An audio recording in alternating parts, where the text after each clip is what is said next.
Hurricane Michael came crashing ashore mid-afternoon.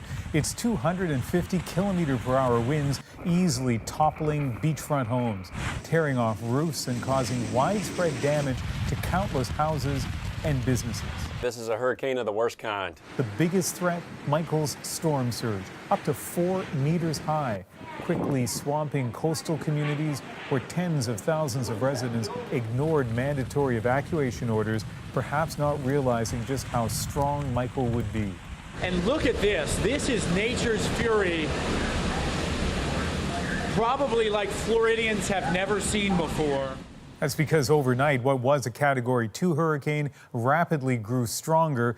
When it made landfall between Panama City and Mexico Beach, Florida, it was just shy of Category 5. We are concerned that many citizens chose not to heed those warnings, but we're prepared with search and rescue teams to try to go in and do what we can. Even seasoned weather reporters seemed ill-prepared for Michael's fury, but as in this case, help is nearby. Thousands of National Guard troops were in staging areas, ready to help with the rescue efforts once it's safe to do that. We're turning 100% of our focus on search and rescue and recovery. Oh my goodness. Hydro crews from across the U.S. and from Canada are preparing to move in as well. Downed trees and power lines have left hundreds of thousands of homes without electricity. And Michael's wrath isn't spent yet.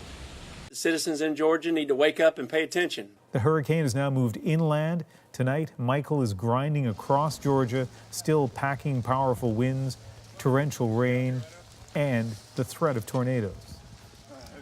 Michael did catch a lot of people off guard, not only because it only started forming on Monday, but also because of how rapidly it intensified as it approached the Panhandle. And once again tonight, CBC meteorologist Johanna Wagstaff is tracking the storm for us. And Joe, a lot of people surprised by how quickly Michael grew so strong. What was going on? Ian, a couple of factors came together. First of all, Florida just had its warmest September ever on record, and that has contributed to exceptionally warm waters in the eastern Gulf of Mexico. That's the fuel that Michael needed to grow.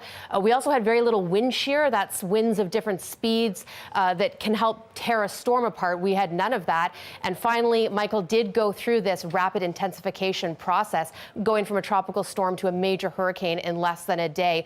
And that's part of the reason why this storm will remain so strong as it heads towards the Carolinas over the next couple days. A reminder, though, how these storms can be so predictable. And in the coverage, there always seems to be a buzzword. This time around, I'm hearing a lot about hot towers. Yes, I was surprised this word sort of was being used. I mean, it's a very meteorological term. It's basically a very tall thunderstorm cell. And I think we've got a picture of sort of a vertical profile of a radar shot. So these thunderstorm cells, these hot towers, rise up to higher than 14 kilometers, so higher than jetliners actually fly. And this is an indication of how much updraft and downdraft is happening within the hurricane. These hot towers form right around the eye. And the basic premise of a hurricane engine is pulling in those very hot waters, those warm temperatures. As they rise, that warm air condenses into liquid and releases latent heat energy. And that's the energy that drives the storm and causes it to intensify.